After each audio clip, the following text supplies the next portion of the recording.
Imagine this. You put on your favorite cap today. You wear it tomorrow. Then the next day. Months become years. 1 year becomes 5. And eventually, you've been wearing a cap almost every day for 10 years. Then one morning, you remove the cap, look in the mirror, and suddenly ask, wait, is my hair getting thinner? Could the cap be responsible? Could 10 years of heat, sweat, pressure and reduced airflow slowly damage your hair follicles?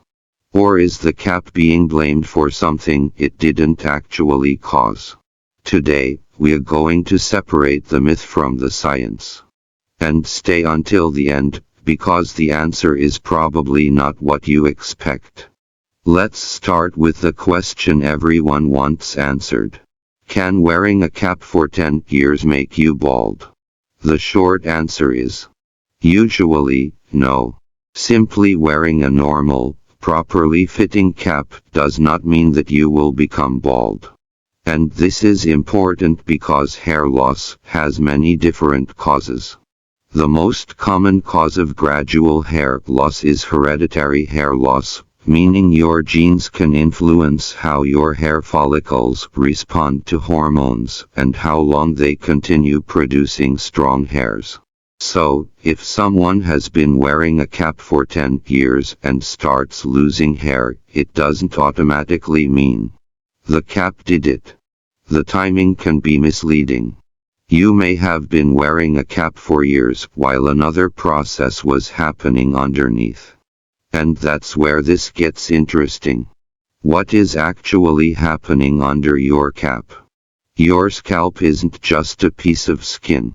Underneath it are thousands of tiny hair follicles. Each follicle goes through a natural growth cycle. A hair grows. Eventually, that hair enters a resting phase. Then it sheds. And another hair can grow from the follicle. So, losing some hair every day is normal. So, if you remove your cap and see several hairs on your shoulders, don't immediately panic. That doesn't necessarily mean you are going bald.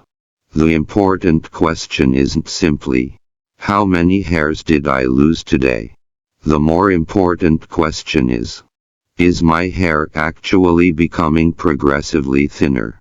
Because hair shedding and hair loss aren't exactly the same thing.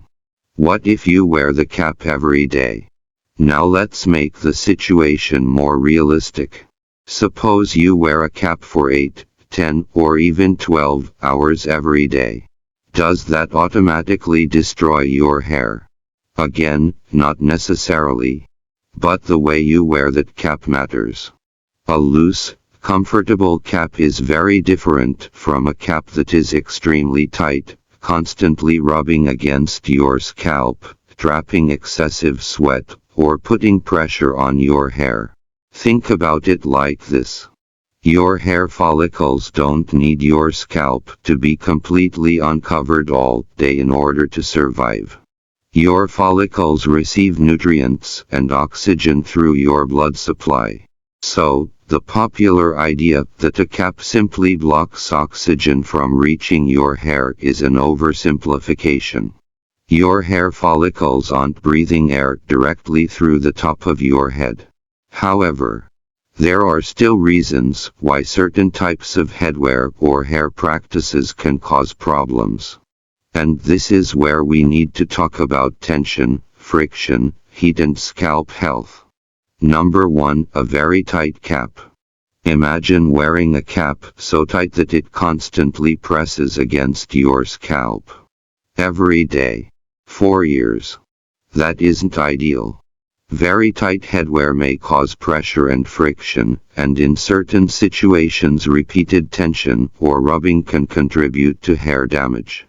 There's also a related condition called traction alopecia. Traction alopecia happens when repeated pulling or tension damages the hair follicles. And here's something important. Sometimes the problem isn't actually the cap. It could be what you are doing with your hair underneath the cap. For example, someone might pull their hair tightly backward before putting on the cap. If that happens repeatedly for years, the constant tension can damage the hair. So, if you wear a cap every day, don't just ask, "Is my cap too tight?" Also ask, "Am I pulling my hair too tightly underneath it?" Number 2, sweat and heat. Now let's talk about something you've probably experienced. You wear your cap outside on a hot day. After several hours, you remove it. Your scalp is sweaty. Maybe it feels hot. Maybe it's itchy. Maybe the cap itself smells because it has absorbed sweat. Does this mean your hair follicles are being cooked? No.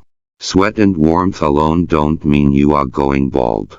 But a consistently sweaty, irritated scalp isn't something you should simply ignore. If your scalp becomes itchy, inflamed, develops scaling, or you notice unusual irritation, there may be another scalp problem that needs attention. The cap may not be the root cause. It could simply be creating an environment that makes the discomfort more noticeable. And that's why scalp hygiene matters. Number 3, the cap may not be the real culprit. Here's the part that surprises many people. You can wear a cap for 10 years, start losing hair, and the cap may have nothing to do with the main cause. Why? Because hair loss can be influenced by genetics, age, hormones, medical conditions, nutritional problems, certain medications, stress, scalp conditions and other factors. For example, male pattern hair loss can gradually cause a receding hairline or thinning around the crown. And because this process can happen slowly, you might notice it only after several years. Now imagine you've also been wearing a cap during those same years. You might naturally connect the two. I've worn a cap for 10 years, and now I'm losing hair. Therefore, the cap caused it. But that's not necessarily true. Two things happening at the same time doesn't prove that one caused the other. So why does it look like the cap caused baldness? There's another psychological trick here. When you wear a cap frequently, you don't see your hair as often. Your hair is covered. You don't constantly look at your crown. You don't constantly inspect your hairline. Then one day, you remove the cap and look carefully in the mirror. And suddenly, you notice what may have been developing gradually for years. The cap didn't necessarily create the problem. It may simply have hidden it from you. That's why regularly checking your hairline and crown can help you notice changes earlier. Look for gradual thinning, a widening part, a receding hairline, a bald spot that slowly becomes larger, or a noticeable reduction in overall density. These changes can be much more meaningful than simply finding a few hairs inside your cap. But what about hair breakage? Here's another important distinction. Sometimes people say, "My hair is falling out." But what they're actually experiencing is hair breakage. Hair that repeatedly rubs against rough material can become damaged. And if the cap is constantly rubbing against fragile hair, especially when the hair is already dry or chemically treated, you may notice more breakage. Breakage is different from a follicle stopping production. Think of it this way. The hair shaft is the part you can see. The follicle is the structure inside your skin that produces the hair. Damaging the hair shaft can make your hair look shorter, thinner or uneven. But that doesn't automatically mean you've destroyed the follicle. So should you stop wearing caps? Not necessarily. If you love wearing caps, you don't automatically need to throw them away. Instead, think about how you are wearing them. Choose a cap that fits comfortably. Avoid excessive pressure. Don't repeatedly pull your hair tightly underneath it. If your scalp becomes sweaty, dirty or irritated, clean your scalp appropriately. And keep the cap itself clean. Also, don't wear the same dirty, sweat-soaked cap indefinitely. Your scalp deserves basic hygiene just like the rest of your body. Here's a simple 5-point cap rule. If you are someone who wears caps frequently, remember these 5 things. Number 1, keep it comfortable. Your cap shouldn't feel like it's squeezing your head. Number 2, avoid constant tension. Especially if you are pulling your hair tightly underneath the cap. Number 3, keep your scalp and cap clean. Especially if you sweat heavily. Number 4, pay attention to irritation. Persistent itching, scaling, redness or unusual scalp changes shouldn't simply be ignored. Number 5, watch your hair pattern. Don't just count individual hairs. Look at your hairline, crown and overall density over time. And here's the biggest mistake. The biggest mistake isn't necessarily wearing a cap. It's assuming that every case of hair loss has the same cause. Imagine you start noticing a bald spot. You immediately blame your cap. So you stop wearing it. But the actual cause could be hereditary hair loss. Or an autoimmune condition. Or a scalp infection. Or a nutritional problem. Or another medical issue. If you treat the wrong cause, you are wasting valuable time.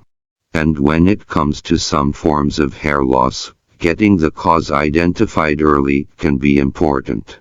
The American Academy of Dermatology recommends seeing a dermatologist when you are experiencing hair loss because there are many possible causes, and treatment depends on the cause. When should you take hair loss seriously? Pay attention if you notice a rapidly receding hairline, a bald patch appearing suddenly, significant thinning over a relatively short period, persistent scalp inflammation, severe itching or scaling, pain or tenderness, broken hairs in unusual patterns, or hair loss that keeps progressing. Don't simply say, "It's because I wear a cap." Find out what's actually happening. Because the earlier the real cause is identified, the more options you may have. So, what really happens after 10 years? Let's finally answer the title. What happens to your hair if you wear a cap for 10 years? For most people, wearing a normal, comfortable cap for 10 years does not automatically make them bald. You may experience no major hair loss effect from the cap itself. But if the cap is extremely tight, causes repeated friction, or is combined with tight hairstyles or constant tension, it may contribute to hair or scalp problems in some people. And if you develop baldness while wearing a cap, don't automatically blame the cap. Your genetics, age, hormones and other factors may be much more important. So the idea that 10 years of wearing a cap equals baldness is simply too simplistic. The real story is more complicated. And that's actually good news. Because it means wearing a cap doesn't automatically sentence you to losing your hair. The final message. If you love your cap, you don't have to be afraid of it. Wear it comfortably. Keep it clean. Avoid excessive tightness. Don't constantly pull your hair underneath it. And pay attention to changes in your scalp and hair. Most importantly, don't believe every hair loss claim you hear online. Because when it comes to your hair, the cause matters more than the cap. And remember, seeing a few hairs fall out doesn't automatically mean you are going bald. But, if your hair is becoming progressively thinner, your hairline is changing, or you are developing bald patches, don't ignore it. Find out why. Because hair loss isn't one single condition. And the right solution depends on the actual cause. Now, I want to know something from you. How long have you been wearing a cap? 1 year? 5 years? Or more than 10? And have you noticed any change in your hair? Tell me in the comments. If this video changed the way you think about wearing a cap, like the video and share it with someone who wears a cap every day. And if you want more science-based videos about hair, health and everyday habits, subscribe to the channel and turn on notifications. Because sometimes the things we believe about our bodies aren't actually the things science tells us. See you in the next video.